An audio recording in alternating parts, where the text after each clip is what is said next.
Hey, it's Palm Sunday. So take your mind back 2,000 years. For some of you, you're closer than others. We're going to have fun this morning. If that's how you respond to that, we're going to have a good time.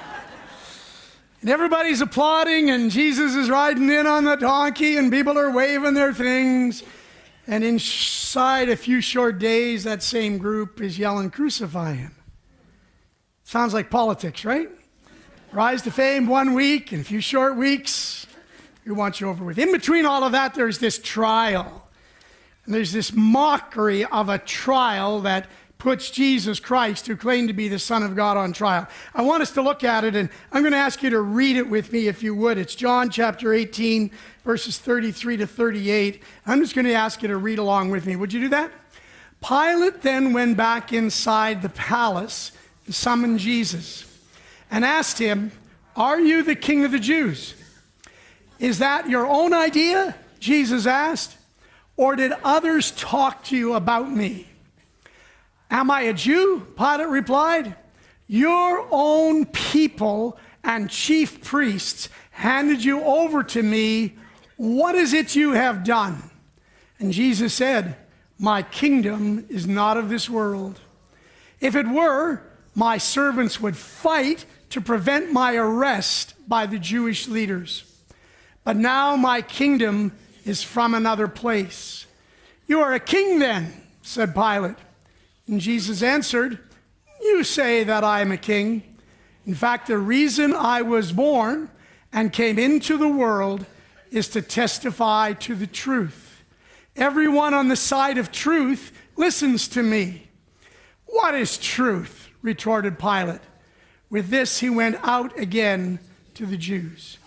And there he said, "I find no basis for a charge against him." So here's the trial.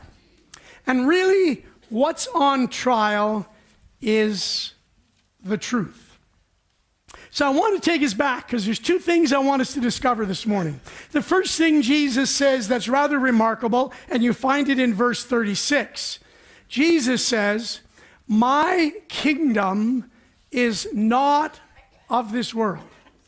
If it were, my servants would fight to prevent my arrest by the Jewish leaders, but now my kingdom is from another place." So the first thing we want to grasp this morning is that Jesus is unique in human history. That Jesus' kingdom is not a kingdom of flesh and blood and war and battles. Because he said if his kingdom was of this world, then his rulers, his supporters would have literally fought, as little Peter did, to slice off the guy's ear. And they would have fought to keep him from being arrested. But he says, first of all, you need to understand that what I'm about to do and what I'm about to say is different than what goes on in the world around us. And he says, my kingdom is not of this world. And so Jesus suddenly says a very important thing to us. And he says that though they thought they would get a political revolution, instead they were going to get a revolution of the heart. So instead of getting a political revolution, which everybody wanted Jesus to do. They wanted him to take control. They wanted him to take charge. They wanted him to overthrow the Roman rule. But he said the revolution is going to be one of the heart. And it's not going to be an external revolution, but an internal one. So this is the basis on which Jesus discusses with Pilate some very important things. Now, the next really important thing that Jesus begins the dialogue with Pilate about is found in verse 37. Pilate says to him, "You're a king then," said Pilate. And Jesus answered, "You say that I am a king. In fact, the reason I was born and came into the world is to testify to the truth." Now read the next line with me.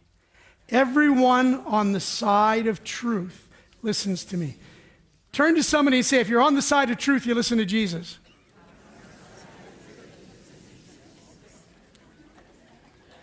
Pretty radical, eh?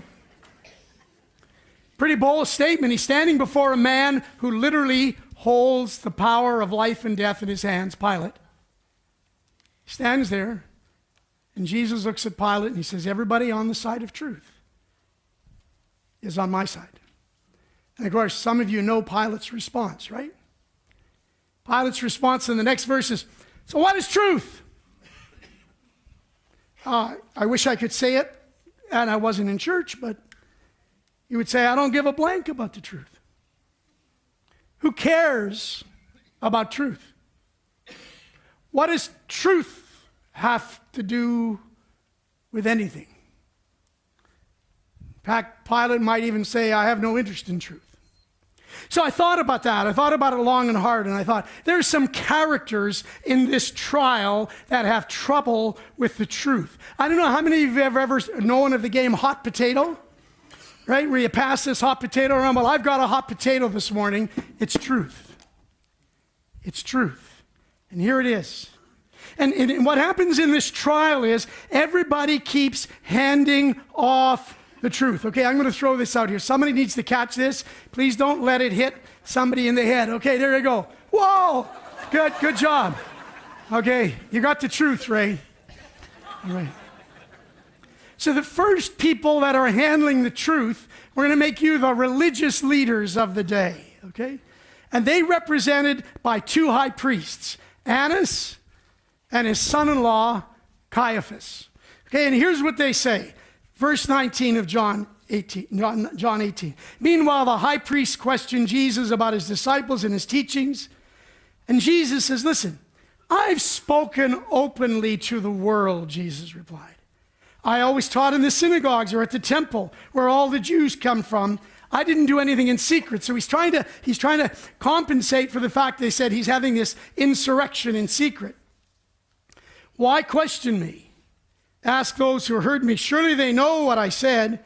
When Jesus said this, one of the officials nearby slapped him in the face. And they said this, is this the way you answer the high priest, he demanded. Jesus said, have I said something wrong? Jesus replied, testify as to what's wrong. But if I spoke the truth, why did you strike me? Then Ananias sent him bound to the other high priest, Caiaphas. Now, here's what you religious people need to know this morning, okay? Don't you like that they're the religious people? Okay, good. Caiaphas survived as high priest for 18 years when the average reign of a high priest was 4. Caiaphas was really shrewd, and he was appointed by Rome, and he knew if he could keep Rome happy, he could keep everybody happy. But here's something else that's going on. Right before this trial, Jesus had walked into the temple. And in the temple, he had thrown all the money changers out of the temple. He had cleansed the temple. What was going on? Well, the Jewish elite of the day, known as the Sanhedrin, had control of everything in Jerusalem. And they had control of all these areas where the Jewish pilgrims would need to come and bathe. They were called mikvahs. They were baths. And these Jews were doing what most small tourist towns do. They jacked up the price on everything. And the Jewish pilgrims had no choice but to wash themselves clean before they went into the temple. They had no choice but to exchange their coins for the temple coins, and there was a markup on every one of those exchanges. And Jesus came and he said, listen, I am finished with this. This is not about an external religion. It's a purity of the heart, not a purity of the outside. And what Jesus was doing to the religious leaders, he threatened Caiaphas' authority. He threatened their income because Caiaphas was living in a monstrous mansion of his day. And so they were threatening the very way of life that this select group of Jewish religious leaders, and specifically the Sanhedrin, the elite Jews, had created this big money machine based on the yearly Passover, and Jesus was threatening that. He threatened their politically religious system.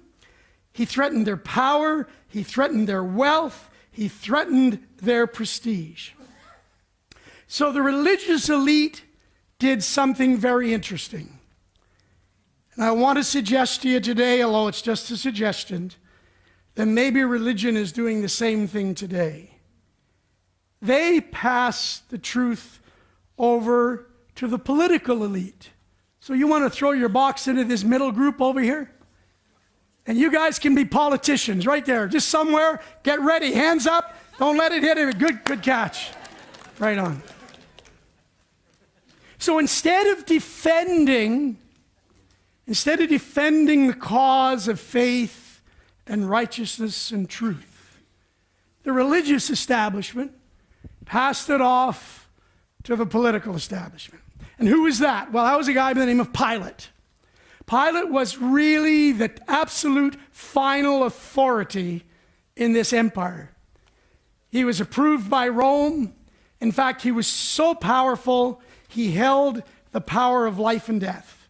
It was up to him to decide who lived and who died. And in John chapter 18 and verse 28, the Jewish leaders took Jesus from Caiaphas, the religious people, to the palace of the Roman governor. By now it was early morning. To avoid unceremonial cleanliness, they did not enter the palace because they were able to eat the Passover. So Pilate came out and asked them, now watch this, what charges do you bring against this man? And I want you to see the answer in verse 30. It's pretty amazing. If he were not a criminal, they replied, we would have not handed him over to you. Did they answer the question? What charges did you bring? Hey, listen, are you stupid? If we hadn't have brought him here, if there wasn't a problem, we wouldn't have brought him here. But we're not going to tell you what the problem is, because the problem is really a made-up problem, and we really can't express what the problem is. We just know that we don't want to handle it. We need you to handle it. Pilate said, take him yourselves and judge him by your own law, verse 31. Here's the thing. The Jewish leaders said, we have no right to execute anyone, because they didn't. This took place to fulfill what Jesus had said about the kind of death he was going to die. Pilate then went back inside the palace, summoned Jesus, and said, are you the king of the Jews? So here we have the religious elite. They pass it over to the political establishment. Now, in the middle of this story, there's the most amazing story within a story. I don't know if you've ever seen a movie like that, right? It ticks along and all of a sudden there's a flashback. And there is. Because in the middle of this whole story, there is a guy by the name of Peter. And Peter's watching all of this stuff. And he's watching the trial from a distance. Okay, throw your box over there. Would you get ready? Okay, here we go. Here, the box is going to go over to Peter. Okay, good job. Okay, you okay, Sue? Good job, okay? So here's Peter. Now, what is Peter in the story? Peter is a follower of Jesus. Peter has walked on water. Peter was at the Last Supper with Jesus, and Jesus made a prophecy at the Last Supper about Peter, and it's about to come true in our story in verse 25. Here it is. Meanwhile, Simon Peter was still standing there warming himself, and so they asked him, you aren't one of his disciples too, are you? And he denied it, saying, I am not. I want to stop there because the Bible is a nice book. It can be read by everybody. In the original Greek, the I am not has a few more explicatives that we can't say in church. Peter just didn't say, I'm not. He said, there's no blank way. That's what he said. Okay? That's what the Greek implies. Okay? He raged back at them. No, not me. No, there's no way. There's absolutely no way I want anything to do with the truth. I want anything to do with him. No way. And verse 26, one of the high priest's servants, a relative of the man whose ear Peter had cut off, that happened in the garden, challenged him. Didn't I see you with him in the garden? Verse 27, and again, Peter denied it, and you can fill in whatever words you want to deny with. And at that moment, a rooster began to crow. See, Jesus had made a prediction that Peter would deny him 3 times, and he did it 1 time earlier, and then he did it these 2 times. And the minute that Peter said, I don't want anything to do with the truth. Doesn't matter that I watched it. Doesn't matter that I lived with it. Doesn't matter that I had dinner with him. I'm just too frightened to deal with the truth. I really don't want the truth. Now, I don't know if you feel that's like a bit of society today, but basically Peter says, listen, I'm just going to make up my own truth here. Okay? No, when confronted with the facts, just deny. Just go to fake news. Make up your own data. I was never there. No, I had nothing to do with him. Absolutely nothing. In the middle of all that, there's a little rooster that crows in the back of our minds that lets us know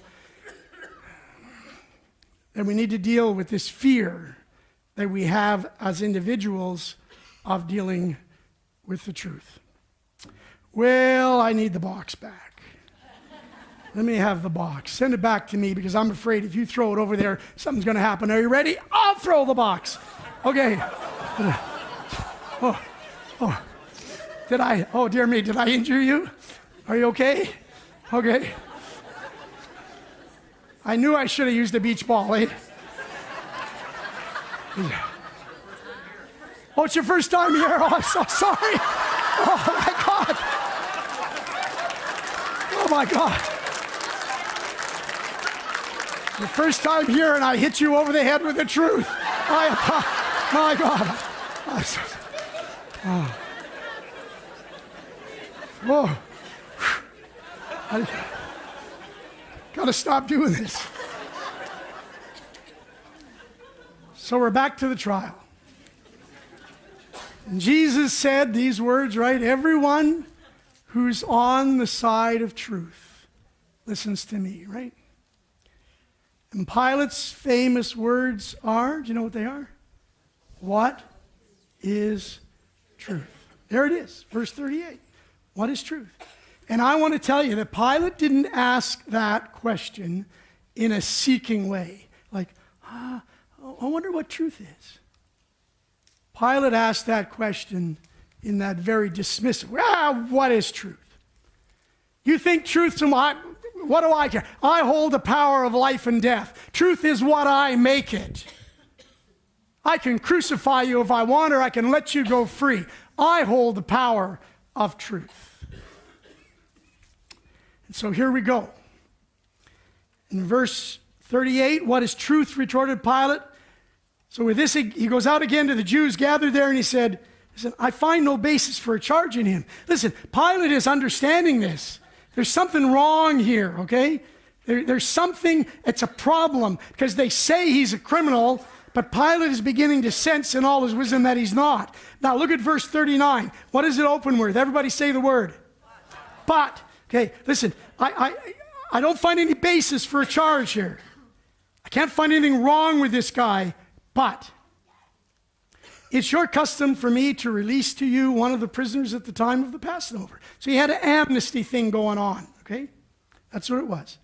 Do you want me to release the king of the Jews? Verse 40, they shouted back. No, not him. No, not him. No, thanks. We're not interested in the truth. Thank you very much. We'll take that jerk Barabbas. We'll take that murderer, that insurrection. We'll take Barabbas, but we don't want him. Whatever it is, don't give us him, okay? I need my box back. Okay, just give a big throw. Come on, you're a basketball player. You can do this. Okay? And all of a sudden, I'll tell you what happens. It's the most amazing thing because the truth gets sacrificed to keep the peace, to preserve the political framework of the day, to preserve Pilate's career, to preserve his reputation, makes everybody happy. So Pilate shifts. Are you ready now? Let's not damage like we did that poor lady over there, okay? Okay, are we going? So Pilate shifts the truth onto the people. That's what he does with the truth. He said, I could have made a decision here, but I tell you what, you're the people. You decide what truth is. You make it up. What truth would you like? It's over to you. So everybody's passing the truth around. Pilate says, I'll give you whatever truth you want. And the amazing thing is, the people chose a criminal over an innocent man. You see, and in John chapter 19, it says, Pilate took Jesus and had him flogged. And the soldiers twisted together a crown of thorns and put it on his head. And they clothed him in a purple robe, and they went up to him again and again, saying, Hail, King of the Jews. And they slapped him in the face. So here's the issue. Here's the challenge we face. See, Pilate's self-deception, that he could manipulate the truth. Pilate's self-deception soon became mass deception. And what was Pilate's self-deception? Pilate's self-deception is this, that the right to choose becomes more important than what is chosen. That my right to choose is more important than what is chosen.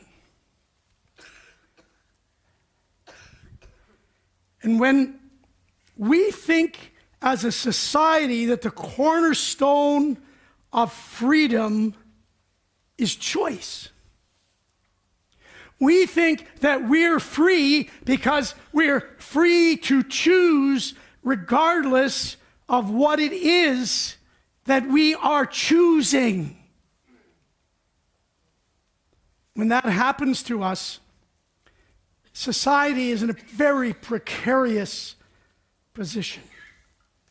See, later on, and you read it when you get home in John chapter 19, there's a little dialogue between Pilate and Jesus, where Pilate says to Jesus, don't you know that I have the authority to take your life or give you life? And Jesus makes this amazing retort to him. He says, listen, Pilate, he said, you would have no authority unless it was given to you. And you see, society is resting on the fulcrum of who has authority. The debate in society is for authority. And as a society, we don't want authority. What we want is choice, regardless of what choice we make. There should be a deep mourning and concern over the death of objective truth in our society. Because when we reject a standard of truth, there is no longer any foundation for us to be civil with one another. On what grounds does civilization stand and cooperate, if not on the grounds of truth? We should be deeply concerned as a society about objective truth, because now we're facing a tremendous polarization of belief systems, and they still all hinge on that one idea that freedom is based on choice, not that freedom is based on truth. That the most important thing in the world is my right to choose, and whether I choose something that's irrelevant, immoral, unkind, it's still my right to choose.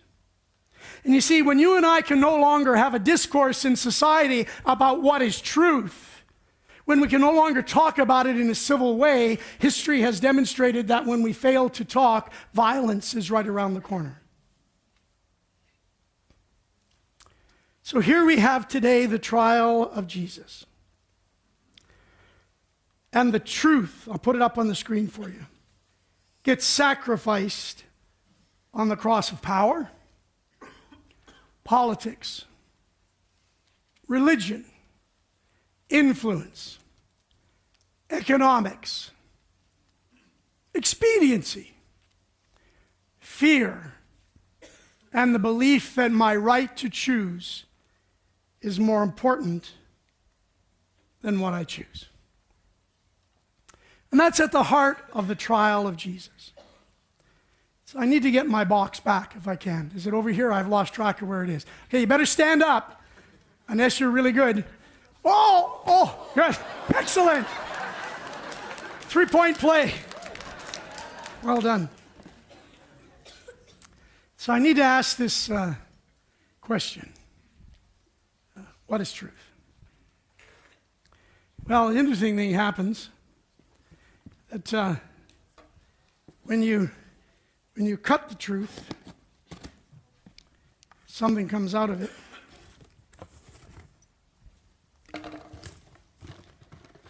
Really, what comes out of the truth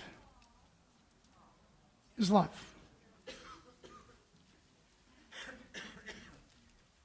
This really is the foundation. This is the foundation of truth. Without knowing you are loved, without knowing Jesus' love for you, I'm going to say you will always be powerless to understand what the truth really is. See, in a very famous verse in the Bible, in John chapter 3 and verse 16, John would write these words, "For God so loved the world that he gave his only begotten Son, that whoever believes in him should not perish, should not be a victim of non-truth." That's what perish means. Should not be a victim of non-truth, but have everlasting life, live in the truth. Jesus would even go on to make a bold claim again in the Gospel of John. Jesus said, "I am the way, the truth, and the life. No one comes unto the Father but by me." So truth begins with Jesus. And it begins with knowing that you are loved beyond measure. You could never be loved any more by Jesus than you are right now. He can't love you any greater than he did when he died for you on the cross. It is irrelevant to him how good or how bad you are. It's irrelevant to him because he loves you. He loves you exactly the way you are. And that is a message that we need to get out to the world. Because I believe with all my heart, when I know I am loved, when you know you are loved, brokenness, warts and all, successes and failures, that I am loved, then I know I can carry the truth in love. I can defend the truth in love. I can engage society in love, my friends, my family, and I can hold the truth as fragile as it is. I can hold it in love. But you need to know beyond a shadow of a doubt that you are loved. So I would say to take the box of truth. Take it and hold it. Let me say this to you, it's fragile. It's fragile. Doesn't take much for this to get broken. And hold it and know that you are loved. I'd love you to listen to this song that Rachel has for us this morning. Would you please?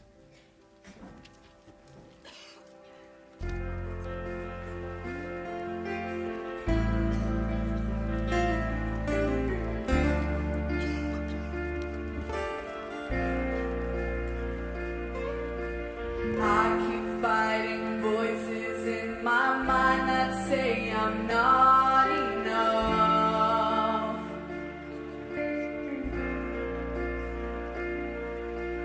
Every single lie that tells me I will never measure up.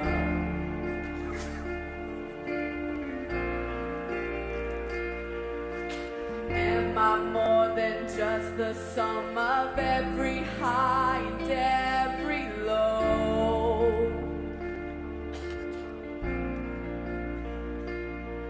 Remind me once again just who I am, because I need to know.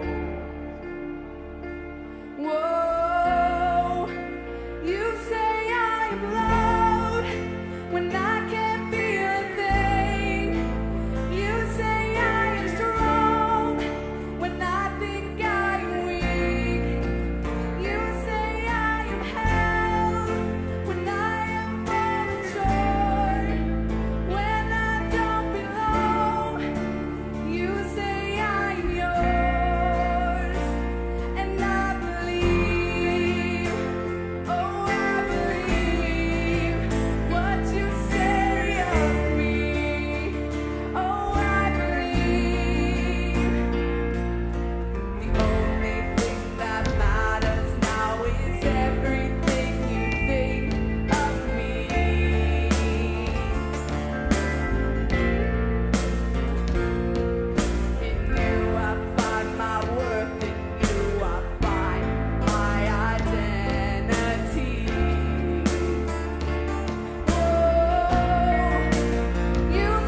Thank you, Rachel. Thank you, church.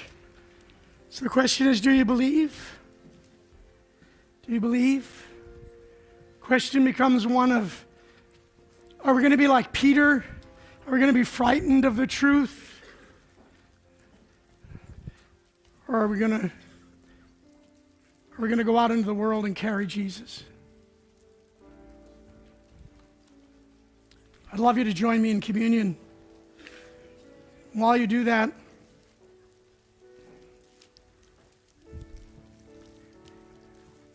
talked to a lady just before the service today who hasn't been able to come to church for 30 years.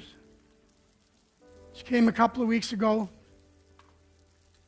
We were talking about her story, and she said something to me that just captivated my mind. She said, you know, I'm so grateful to be here to take communion because this is healing in a cup. Healing in a cup. The blood of Jesus Christ sacrificed for you, the truth sacrificed on the cross of expediency and power, fear, my right to choose. And she said, I understand all of that, but here is for your healing.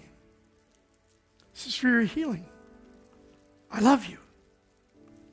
I love you. I love you. Well, this is where Peter, got told the truth that he would deny the Lord, and maybe you've denied him. I know I've denied him. Failed to speak up when I should have spoken up. Or maybe spoken up when wisdom would have said I could have been more gentler. Doesn't matter. Because just in case you don't know the story of Peter, he got completely restored, went out into his world and helped change the New Testament world. So today, wherever you've been in the journey, this is a cup of healing for you. Would you take and eat in Jesus' name?